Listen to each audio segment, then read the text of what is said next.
तो रथ में देवकी जा रही है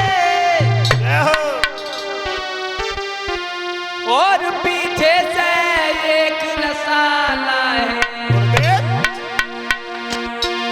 और भरत के पीछे कंसराज वसुदेव का लाला है।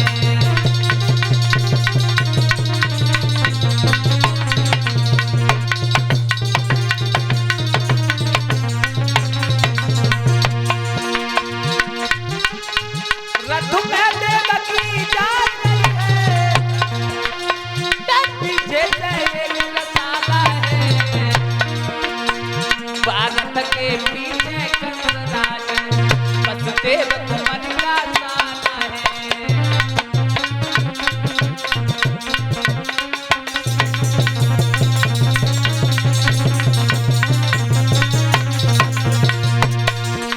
आकाशवाणी में बताया है रास्ते में कंसराज अपनी बहन को लेकर के पहुंचा है। कंसराज जिस बहन को बड़ हर्षोल्लास के साथ में तू विदा करने के लिए जा रहा है उसी बहन का तेरा 8वां लड़का तेरा काल होगा। राधे राधे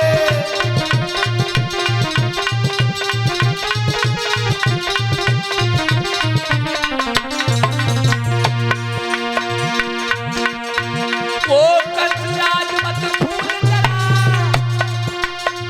ये भूल भूल हो जाएगा। देवकी का 8वां बेटा होगा और मार के तोड़ गिराएगा।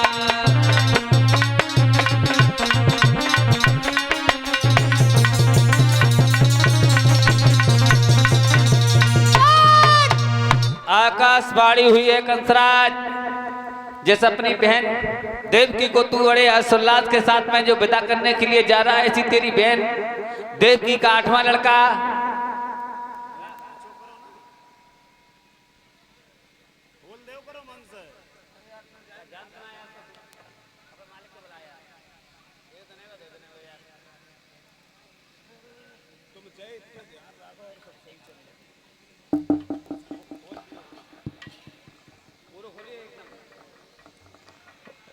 उसी समय कंसराज ने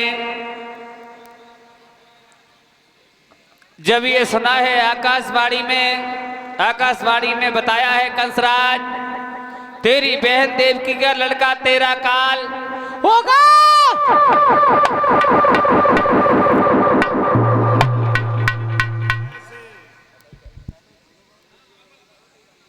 और उसी समय कंसराज ने जो ये सुना है तो रथ को रोक लिया और जब रथ को रोका है बहन को रथ से उतार लिया और जो तलवार निकाली है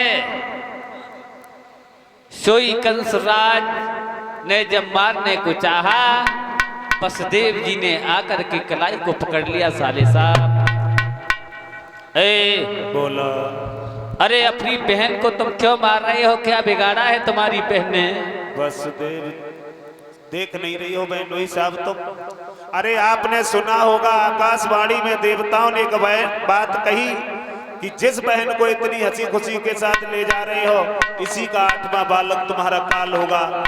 लेकिन एक बात बताएं बहनोई साहब, न रहेगा बांस न बजेगी बांसुरी, हम इस बहन को ही जिंदा नहीं छोड़ेंगे जो हम मर सकें। एक बताइए, एक बात बताओ साले साहब। सुनो तुम्हें तो पता ही है कि हमें मौत से बहुत ज्यादा डर लगता है, मैं मरना ही नहीं चाहता हूँ। और अगर मैं मर गया तो हमारी इस प्रजा की देखभाल कौन करेगा? प्रजा हमारे पीछे रो रो करके मर जाएगी, इसलिए मैं मरना नहीं चाहता। और ये 11 रुपए बबलू यादव जयप्रकाश के साले साहब जो ग्राम हिम्मतपुर के रहने वाले हैं उनकी तरफ से 51 रुपए का दान आया है। कामना करेंगे भगवान हमेशा धन दौलत से भंडार बढ़ता रहे। क्या कह रहे हो? जवाब दिया है साले साहब। बोला एक बात बताओ, आकाशवाणी में तुम्हें ये जरूर बताया है कि तुम्हारा काल है। अगर तुम्हें अपनी बहन से भय है या उस काल से? जब बहन ही नहीं होगी तो फिर काल होगा कहां से? ऐसा न करो, और हम तुमसे वादा करते हैं जो भी तुम्हारी बहन के गर्भ से पुत्र पैदा होगा हम तुम्हारे पास लाते रहेंगे। लाते रहोगे? बिल्कुल। हम ऐसे कैसे विश्वास कर ले? मैं गंगा मैया की सौगंध खा के कह रहा हूँ। ऐसे नहीं, एक शर्त पर हम आपको छोड़ सकते हैं। बोलो। अगर आप और हमारी बहन दोनों हमारे कारागृह में रहेंगे तो हम आपको जीवित छोड़ सकते हैं। कोई बात नहीं है, हमें ये शर्त मंजूर है। उसी समय वसुदेव और देवकी को कारागृह में डलवा दिया है, और इधर और ये 1 रुपए, हाँ 51 रुपए श्री राम निवास यादव, ये ग्राम सरफापुर के रहने वाले हैं, उनकी तरफ से ये 51 रुपए का दान आया है। कामना करेंगे भगवान हमेशा धन दौलत से भंडार भरता रहे। ऐसी शुभकामनाएं दादाजी के साथ में है। बोलिए गोविंद भगवान की। जब वसुदेव और देवकी को जेल में डलवा दिया है, इधर अब कंसराज ने कहा है मंत्री ऐसा करो, कैसा? इन्हें 10-10 दिन का सड़ा हुआ भोजन मिलना चाहिए। क्यों मिलना चाहिए? जिससे वो हमारा काल पैदा हो तो हष्टपुष्ट न पैदा हो। सही कह रहे महाराज। और एक एक पहरेदार की जगह 10-10 पहरेदारों को इनके करीब लगवा दिया जाए। बिल्कुल बिल्कुल, चिंता ही न करो महाराज। आप एक बताओ, हम 2 लगवाएं। आज उसी समय वसुदेव और देवकी को जब जेल में डलवा दिया है, बटेश्वर नहीं जाने दिया, तो उसी समय श्री सुखदेव जी बोले हैं मैया देवकी की गोदी से पहले वाले बच्चे ने जन्म लिया है। और जब मैया की कोख से पहले वाले बालक ने जन्म लिया है तो मैया उस बच्चे को गोदी में उठा लेती है और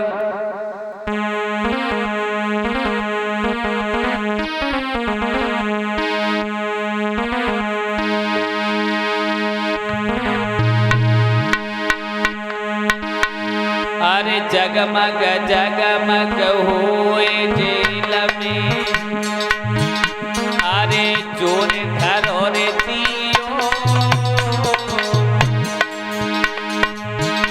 अब जेल खाने के बीच में पहले लला ने जन्म लियो।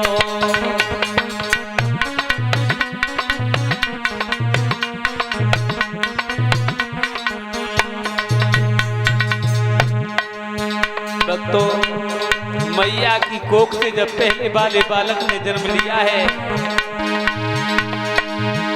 अरे जगमग जगमग होए जेल में चोर धरोरे दियो, अब जेल खाने के बीच में पहले लला ने जन्म लियो।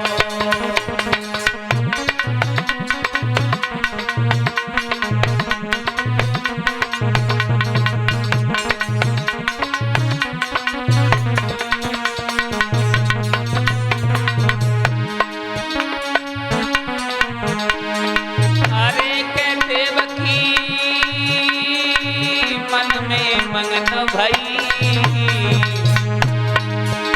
जब आई कंस की याद के मैया जेल में रोई गई भैया।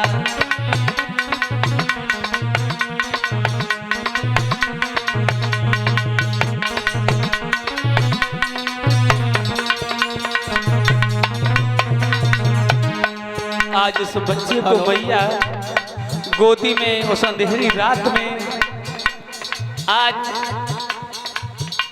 गोदी में लिए हुए मैया रो रही है।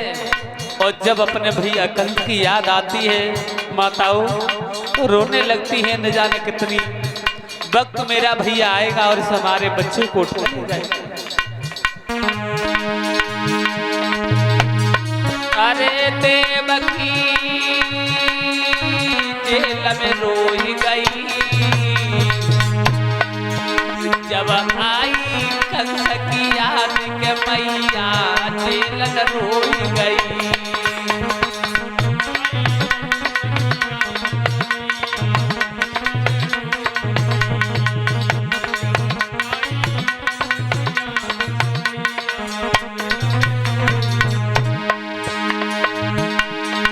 मैया रो रही है। अरे लला बिन मैं मर जाऊंगी, अरे कुमार बिन मैं मर जाऊंगी, और जेल खाने के बीच में अपनी जान गंवाऊंगी। लाला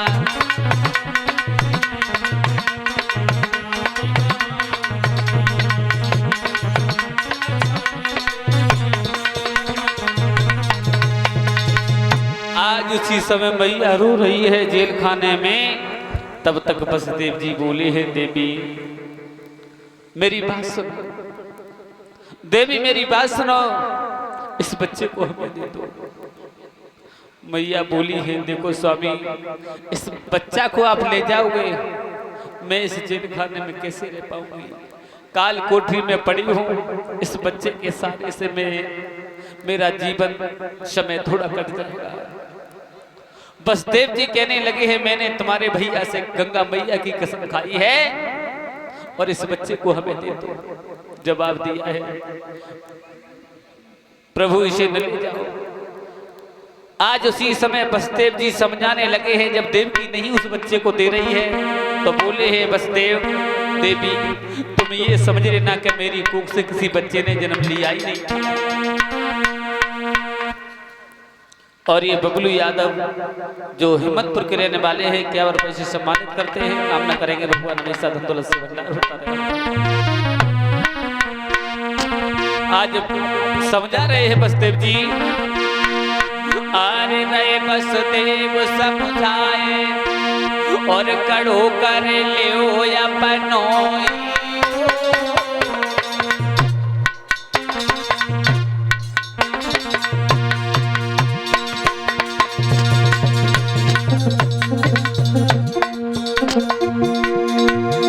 अरे रहे बसदेव समझाए कड़ो कर लियो या बनोई। और पहले सहुर में काट जन्म नहीं बेटा ने लियो।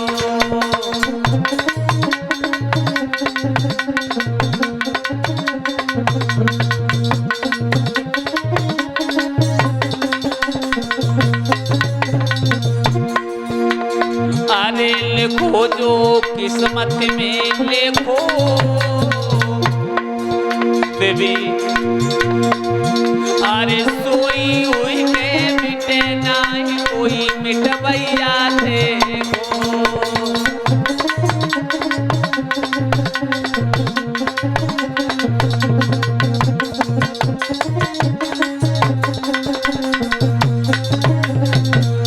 बसदेव जी रोने लगे हैं, देवी इस बच्चे को हमें दे दो, क्योंकि मैंने तुम्हारे भैया से सौगंध खाई है। अरे नारी को फिर समझायो है,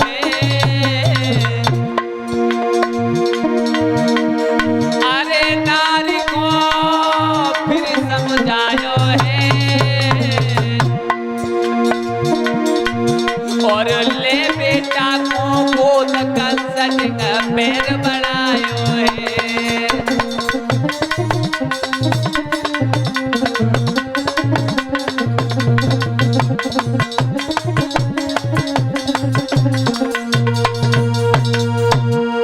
आज उसी समय उस बच्चे को छीन गोदी में लेकर के बसदेव जी सीधे कंसराज के पास में पहुंचे हैं। कंसराज ने आता हुआ देखा है, जवाब दिया है, साले साहब क्या पहले वाले पुत्र ने जन्म लिया है? महाराज हाँ, बच्चे ने जन्म लिया है, हम लेकर के बच्चे को आपके पास आए हैं। बहुत सुंदर, इस बच्चे को हमें लाओ। महाराज एक बात कहें, बिल्कुल। आपका काल तो 8वां बच्चा है ना? उसी समय उस बच्चे को लिया है और लेकर के कंसराज ने इधर उधर देखा है। बालक तो बहुत सुंदर है, मगर विचार आया है कंसराज के दिमाग में कि मेरा तो काल 8वां है, इस बच्चे से हमें कोई मतलब नहीं है। उसी समय उस बच्चे को वापस कर दिया, इस बच्चे को आप ले जाओ। उस बच्चे को जब वापस कर दिया है, इधर तब तक बाबा नारद ने विचार किया है, बाजी भाई ये कंस ऐसे अगर बच्चा लौटाता रहेगा तो प्रभु को आने में देर लगेगी। उसी समय कंसराज के पास में नारद गए ही।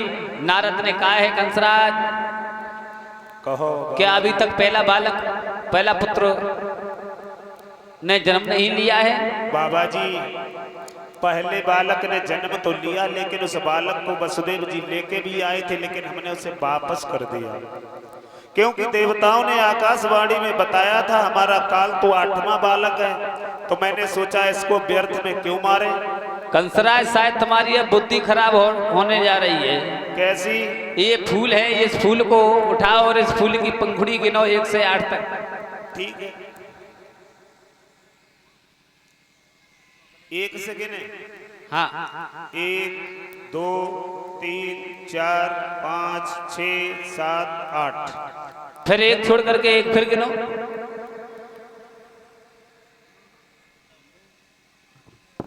फिर से गिने? हाँ। 1 2 3 4 5 6 7 8। महाराज अभी ये दूसरी बात है। तुम्हें ये कैसे मालूम हो गया कंसराज कि मेरा काल 8वां है? 8वां पहला बन के आ सकता है, पहला दूसरा बन के आ सकता है, दूसरा तीसरा बन के आ सकता है। सही कह रहे बाबा जी।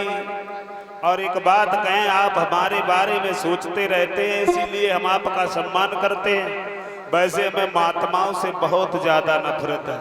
आज भक्तों देवकी ने देवकी के 6 पुत्रों का वध किया है। धीरे धीरे कंसराज ने उस बच्चे को बुलाया और उसे भी मार दिया है। 6 पुत्र जब मार दिए हैं देवकी के, और 7वां गर्भ जब आया है उसे खंडित करवा के रोहिणी के गर्भ में पहुंचा दिया, जिससे बलराम नाम का लड़का पैदा हुआ।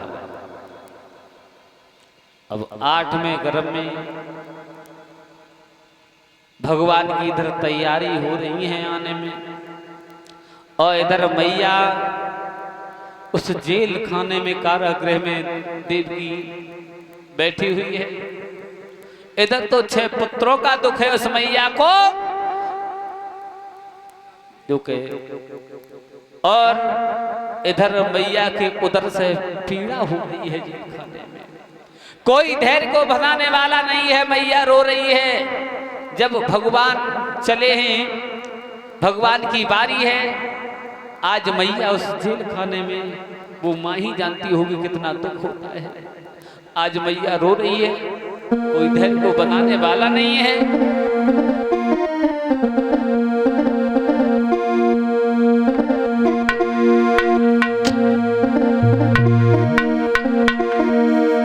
अरे जाके उठती उदर में पीर, और मैया जेल बीच रोवते।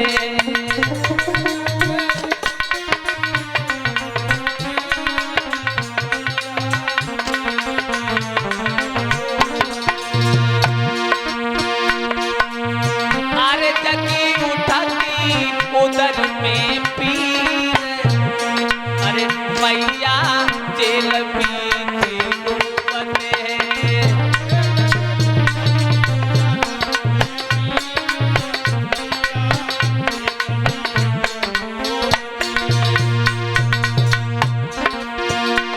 जिया जेल बीच रोवत है, अरे मैया जेल बीच रोवत है।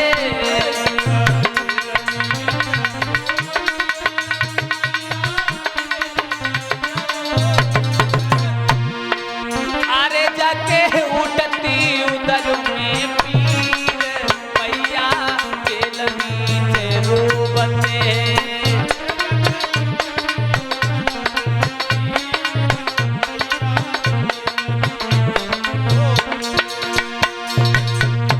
मैया देवकी के उदर में जब पीड़ा सताने लगी है, मैया को कोई धैर्य बनाने वाला नहीं है। जिया जेल में रुदन मचावे, चाहे कोई न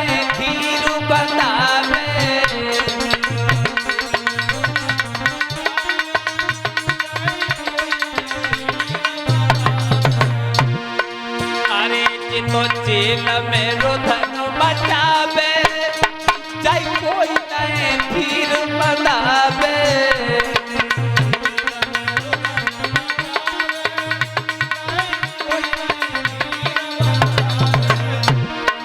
अरे सब विध से भैया धीर, मैया जेल नीचे रोवते।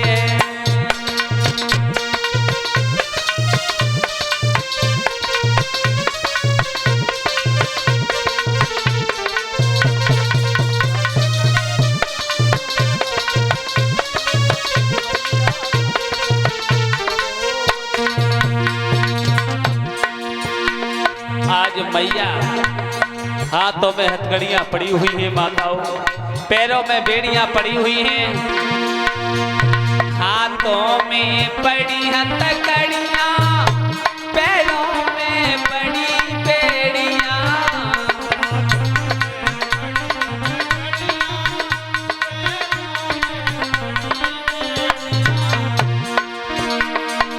अरे जाको दुश्मन बनिया वो पीर मैया जेल बीच रोवते।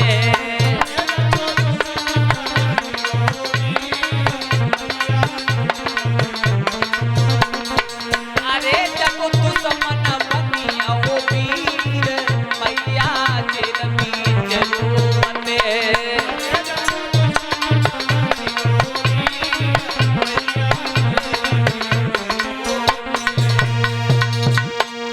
आज इधर तो भगवान, इधर मैया के उधर में पीड़ा उठ रही है, इधर भगवान प्रतिमा दिखाने लगे हैं उस जेल खाने में।